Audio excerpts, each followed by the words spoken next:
Hello and welcome to the Abbotsford GDD orientation.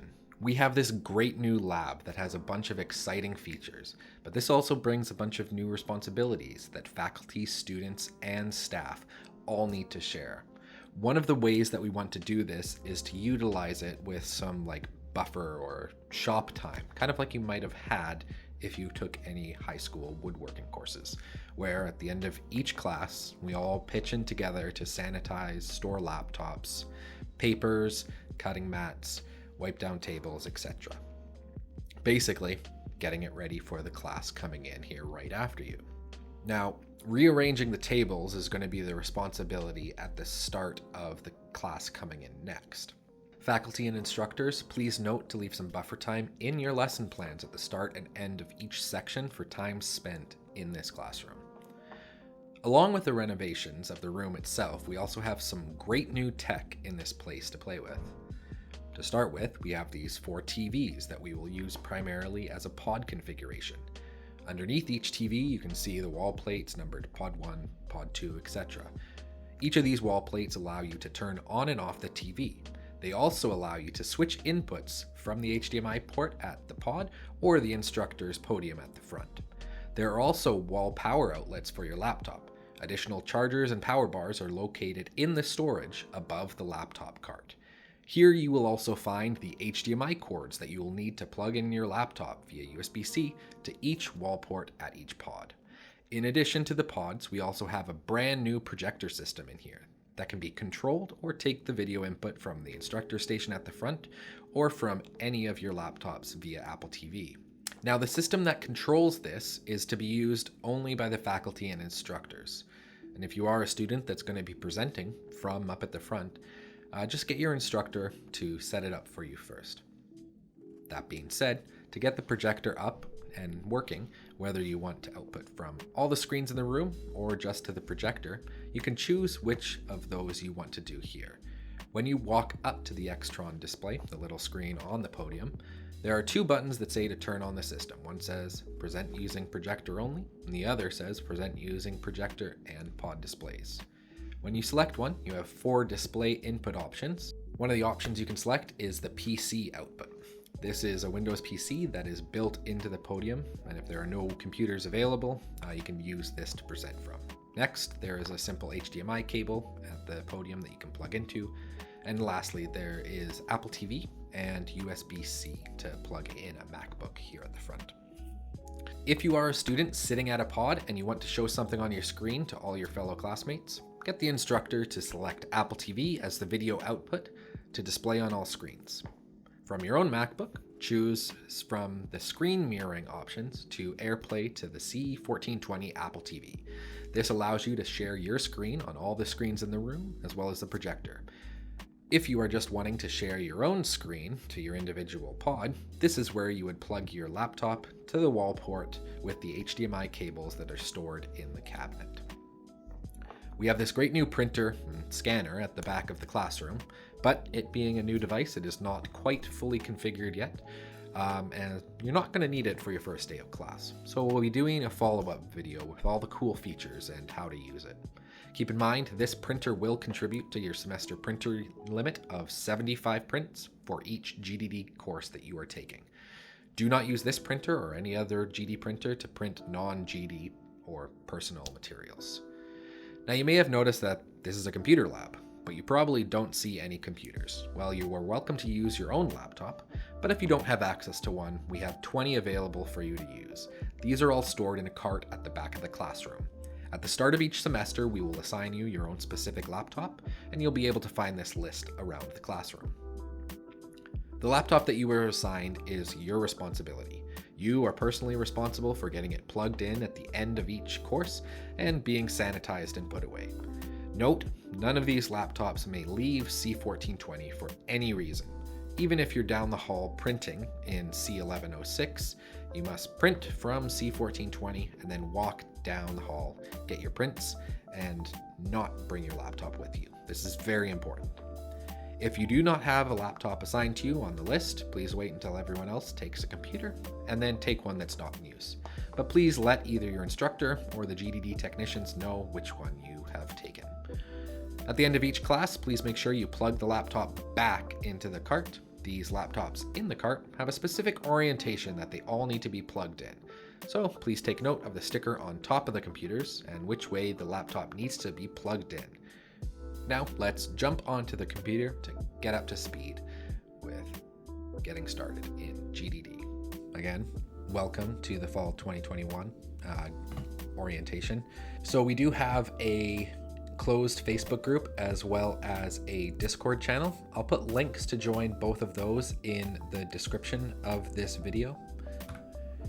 And if you need help with anything throughout the semester, tech related, if your instructor doesn't have the answer, feel free to ask myself. Michael is primarily our lab tech on the Abbotsford campus, so feel free to reach out to him. To start with, we'll talk on our rules. Now, we have a website that has a bunch of great information, guides, walkthroughs, links to video like this one will all be on the site when you go there. You'll see a page like this. If you press Get Started and scroll down on the sidebar there where it says Labs, you can see that there is the rules page there. One of the assumptions that we have is that by using our labs and spaces, you agree to all of these rules.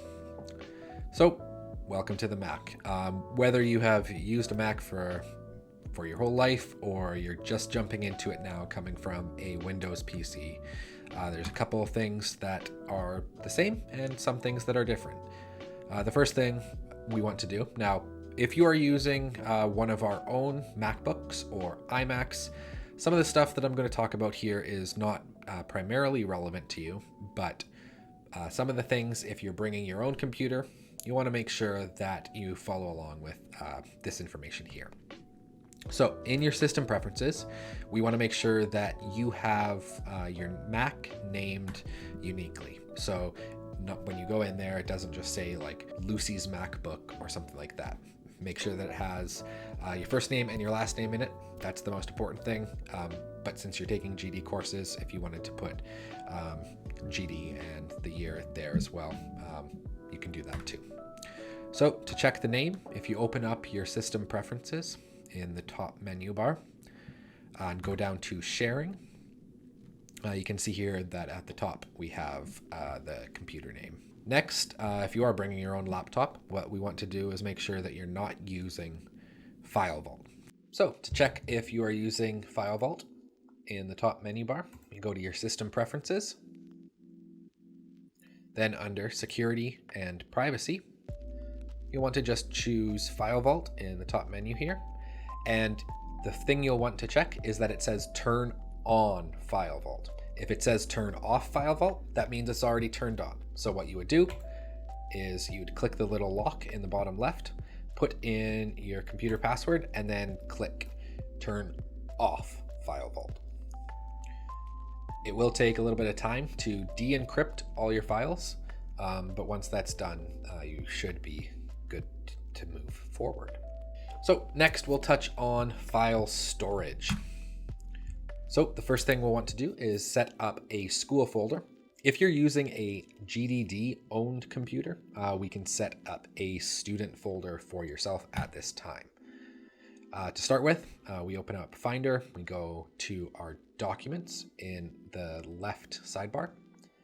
Then we'll go File, click on New Folder, and if it's your own computer, make a folder named School, and then within those you can make folders for each of your classes. If you're using one of our computers, feel free in the documents to make a folder with your name or your student number that you can easily identify. One thing to note is we are not responsible for your files stored on the computer.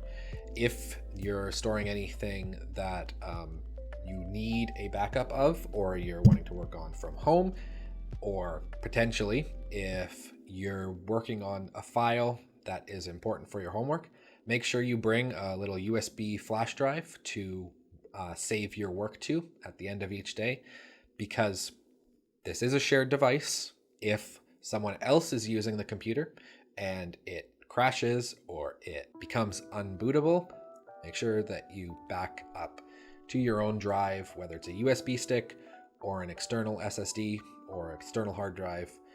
Just make sure you're doing that regularly. The next thing that we want to touch on is Time Machine. This is only for those of you who are bringing your own computer. Time Machine is an automatic backup solution that's built into all Apple computers. So from your system preferences, we can see at the bottom here, there's a Time Machine icon. If we click on that, the first thing I want to do is check at the bottom where it says Show Time Machine in menu bar. Then I'll plug in a new or blank hard drive because you will lose any data that you have on it doing this process. So make sure that you either have it all offloaded or you're fine deleting whatever's on there. But make sure you have a sizable hard drive, at least 200 gigabytes to 2 terabytes. Plug it into your computer, click the button that says Select Backup Disk. And from this menu, you can see I plugged in a 250 gig Samsung SSD. Select it and press Use Disk. If you are needing to recover things from your hard drive or recover things that you have backed up with Time Machine, feel free to ask Michael or myself to help you with that process. Next, we'll touch on our Wi-Fi. So the main Wi-Fi of the university is Eduroam. This allows you to easily connect at any of our campuses, as well as any post-secondary school around Canada. So if you're visiting someone at a different campus or a different school, when you connect to Eduroam, it will ask you for a username and password. This is not your actual email. It's a bit different. It's your student ID at ufe.ca. And then your password is just your standard MyUFE or your mail login password. The one thing about Eduroam is it does not give you access to our servers. So in order to get onto our servers or our printers, you'll need to connect to GDD Wi-Fi in the room here. Now, GDD Wi-Fi is only available in C1420. To connect to it, you select GDD Wi-Fi as your Wi-Fi, and the password is GDD Wi-Fi 2019. Next, moving on to software. If you haven't already installed Creative Cloud as well as Universal Type Client, I'll put links to install both of those in the video description. So make sure you go ahead and download and install those first. Once you have Creative Cloud installed, you'll be greeted with a window that looks like this. At the start of our semester, we delete and then re-add in all of our students that are taking GDD courses.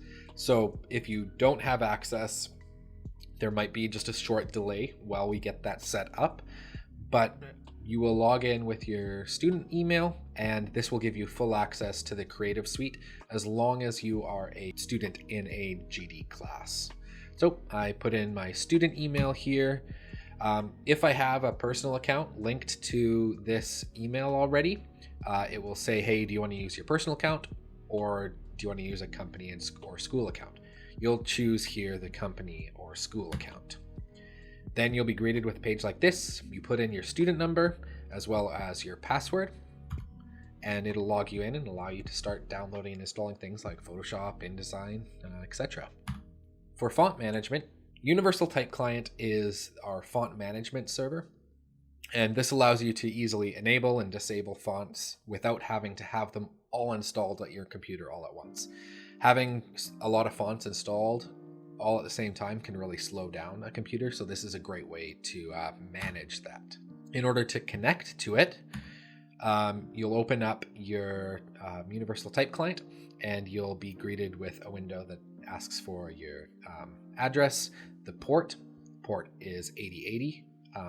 The username is students_2021, and we'll get your instructor to give you a password at the start of the school. All of our graphic and digital design courses that run in Abbotsford happen in the C building. So C1420 is our main room on the Abbotsford campus.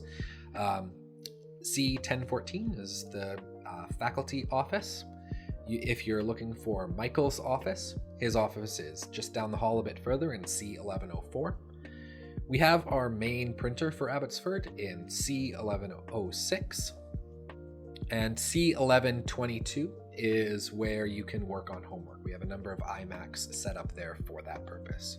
And then C1120 is our secondary Mac lab that we sometimes use as well. So we will have a couple more videos coming out here shortly. Keep an eye on the Discord channel for when we post those and those go live. But for now, thank you for watching, and we hope you have a great start to your semester.